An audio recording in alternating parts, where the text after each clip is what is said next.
All right, we got some set 3 news and partial spoilers. So you know what? It's time to do what I do best.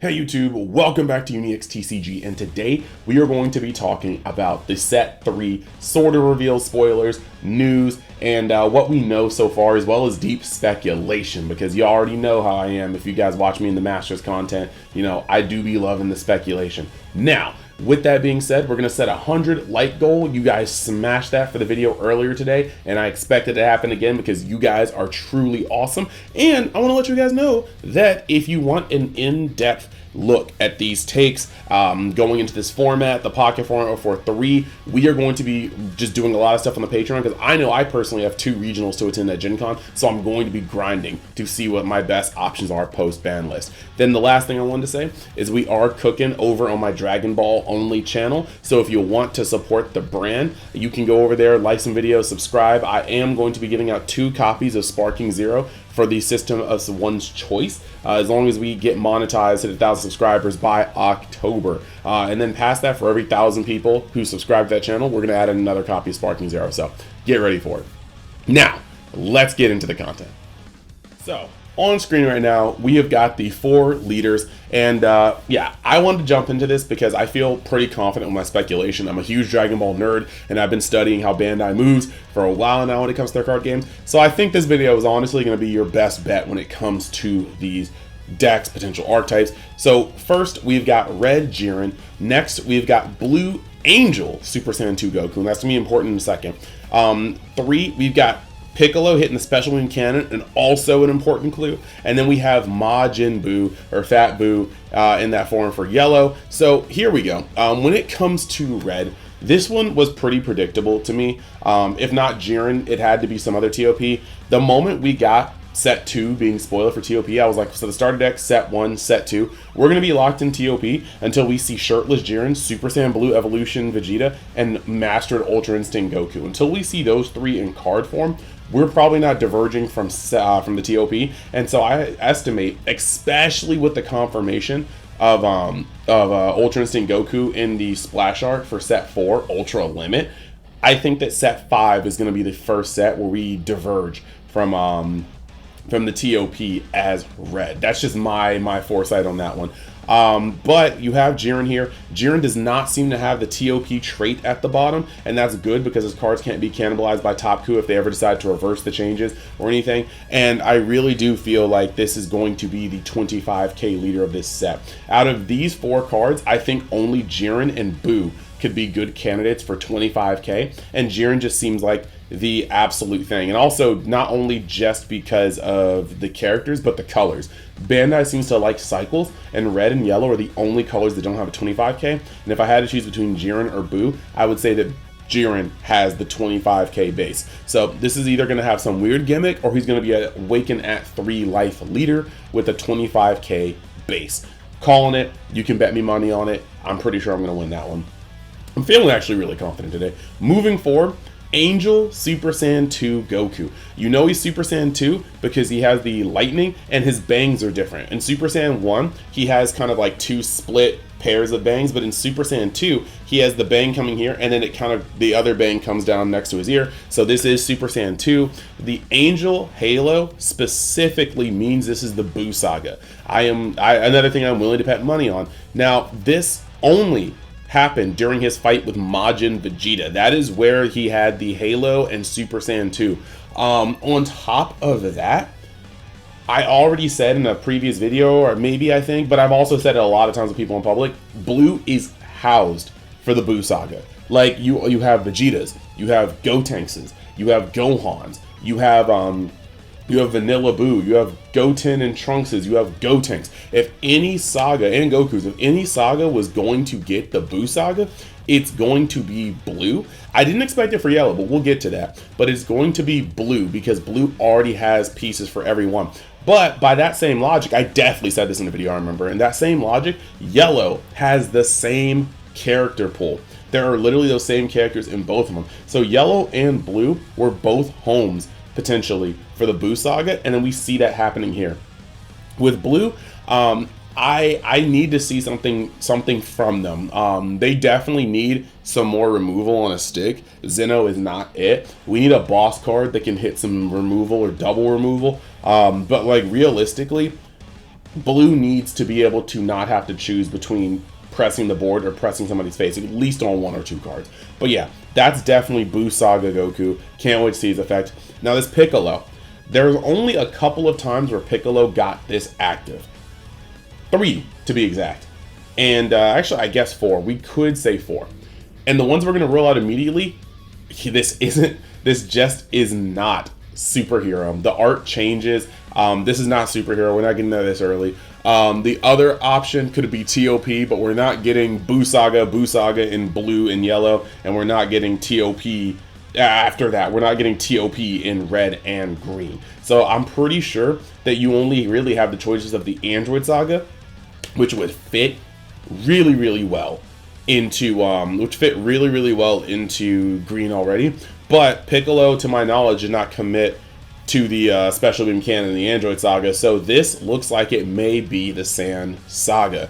Now, on top of it being the Sand Saga, potentially, that would still fit in line, because the green right now is just straight Sands and Androids, and they already did have a lot of cards of Sand Saga Vegeta, Nappas. So if we get a Sand Saga Piccolo, that would fit in line with a lot of the start cards and some of the set cards. But you would be able to have a lot of cool things you can do with that. So I'm going to go out on a limb and say that this indeed is Sand Saga Piccolo. Then you got Majin Buu. I'm not even in front.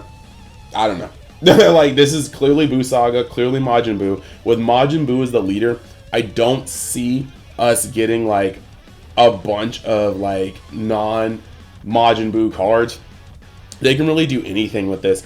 Now, I will say that I don't think we're going to see like Super Buu and Kid Buu cards, because I think that if we were going to see the depths of the Buu Saga, this Goku would have been Super Saiyan 3. I think they're trying to hold that for another time, but like, I just feel like this Goku is Super Saiyan 3. Keeping him Super Saiyan 2 on his Awakened side, to me, means they're going to keep this fight, they're going to keep the Buu Saga around the World Tournament, maybe a little bit after. That's just kind of how I feel about it.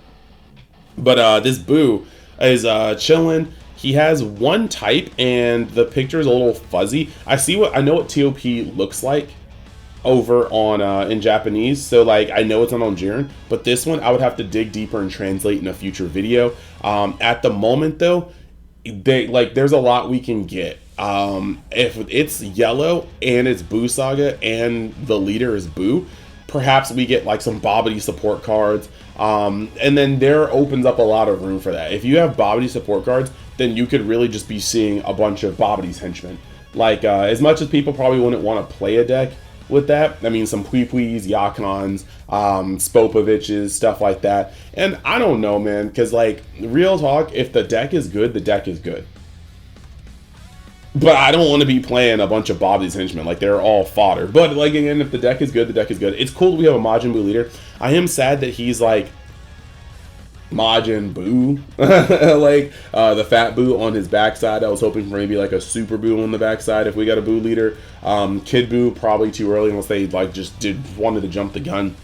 But I'm interested to his front. Like, maybe we're going to get Cocoon, like, Buu. I think it'd be really cool if we got, like, Cocoon Buu on the front, and then like fat Buu on the back, because he looks like he just popped out. So really, yeah, that's pretty much it. I have the least to say about Buu because I just don't think that I have the chops to like there's not enough about this. The other three, I think I could glean a lot. Buu's different. I don't know where they're going with the archetype or anything. Next, we are going to talk about the new color, and we have a lot to dig into there. But wait, we definitely have to get in the words from our sponsors. So peep the message, use the codes, and then let's get back to the video. All right, y'all, taking a quick moment to shout out the sponsors for this video.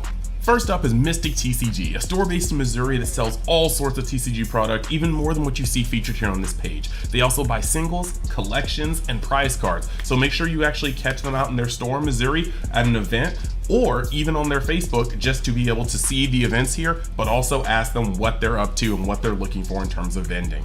You can also use the code UNIXTCG to get discounts off your pre-orders as well as orders, so make sure you get your TCG product while it's hot. Then you have Eclipse Cards and Hobby based out of Texas, and if that sounds familiar, they did sponsor me with a box of Fusion World Set 1. But as you can see on this page, there is a plethora of TCG products that they are actually having for sale at their establishment. You can also even buy things that aren't just TCG products. As you can see on the screen right here, they hold their own locals, they hold their own events, and they are going out to more and more events. You can actually check their Facebook to see their schedule, as well as call and ask about their vending list. And at the checkout for their website, you can use the code UNI10X to actually get percentages off your pre-orders or your orders. So go check it out as well. And we're always up to all sorts of things in Universe X. So you can go down the description and check the link tree to find out about my other channels, my Twitch, or any other avenues that I'm creating content on. But if you want to go the extra mile, you can always go down to any description on any video and find my Amazon affiliate links. These products here will differ from video to video to cater to the audience in question, but it's just very easy to see something that you may like or be interested in, open it up and choose the style and or color that'll work for you. All proceeds will give kickbacks to the channel, so it'll be some direct support, and I'll always appreciate the help from you guys. So with that being said, let's get back to the video. All right, so now we've got Super Saiyan 4 Goku. As much as I hate GT, I literally think that GT stands for Garbo Trash. I think that this is going to be pretty cool. The leader looks great. He's a 20k, so that's just one more confirmation to me that Jiren is probably going to be the 25k, because like I said, it's a toss-up, and now this is one more leader out the way. Now this says, you know, it's his black leader card, you know, Sun Wukong, Son Goku GT. Attack, draw card, startup main. This is basically activate main. You just have to get the translations done. Activate main, your turn. Choose up to one of your battle cards. It gains plus 10k power until the end of your opponent's turn. If you remove an energy marker with a skill, you receive 15,000 power instead. So when it comes to this, this actually tells me a couple things. Right now, and we're going to see the theme kind of come together, it looks like black is going to be a go tall color. We're going to see things. There are two things that I see looking at this card and the next couple cards that we have spoiled. Black is going to go tall and is probably going to create energy markers. I haven't seen any effect in Masters be a once per game effect, and that would be really yucky with something like this. This leader would actually just feel kind of a little bad, especially seeing as that this costs 1. So what I'm thinking is there are probably going to be cards that give you energy markers. Now the question is it going to be busted or not? And we don't know this because there are two ways they can go about it. They can have cards that just spawn energy markers, or they can have cards that check to see if you have an energy marker before it spawns. And the latter might be too slow, but at least it's going to be balanced. The former is going to probably feel fun, but it's essentially ramp in black, and I'm not sure how I feel about that. So yeah, we've really got this leader here. 15k power for the turn is actually insane, because a lot of cards like yellow and blue and green, they touch things based on cost, whereas red touches things based on power. And this effect will allow you to swing tall with something and then make sure that that battle card does not get hurt by red. So this is going to be very interesting. This sounds like it's going to have a fairly decent matchup against red. And then we're going to talk about the next couple things before we actually kind of give my initial oversight over black. So next we're going to talk about the Bardock leader. And the Bardock leader is this is the starter deck leader, and he says on attack, draw a card, right? After that, this card gains 5,000 power. So it's going to be base 25 attacker. That's intense. Now this is actually a whole thing. He's not a base 25 statically, but he is going to be a 25k on attack.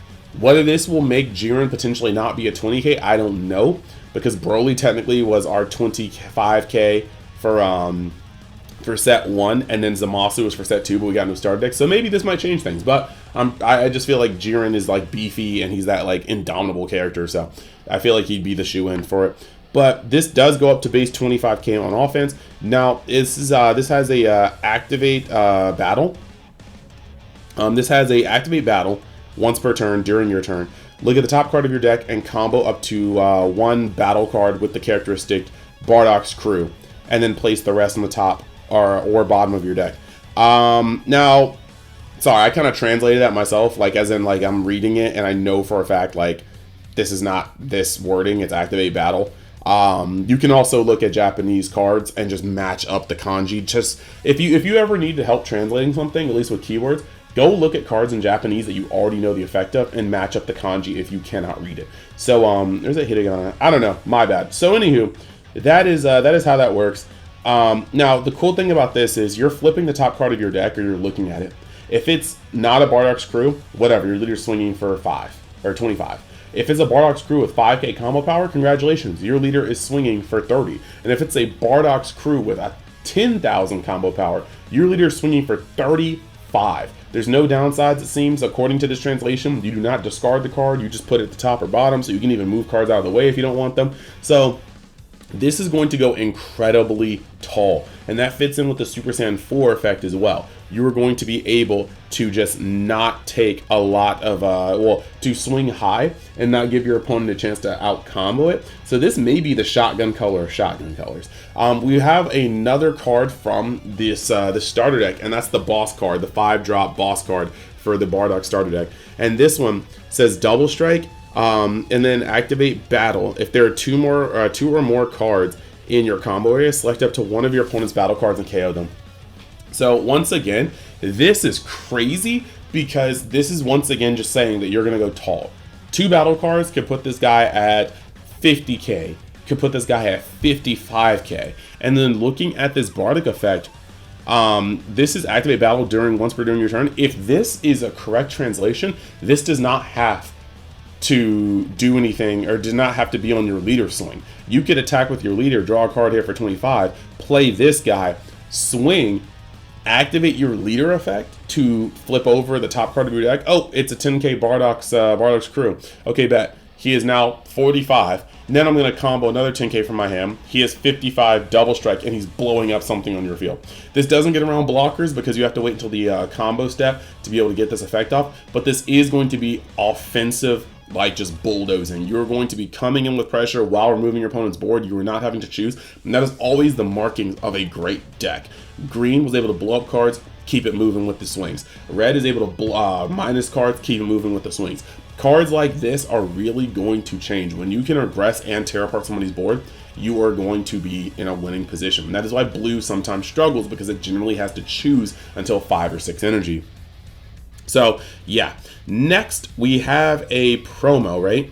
And the promo is actually pretty awesome. So the promo for this, sorry this isn't on screen. Oh, actually no, it is on screen. The promo is from the pack where we get like 4 cards. I guess it'll be 5 now maybe. But it says while this card is attacking, if there's a card in your combo area, this card gains plus 5k power. Cool.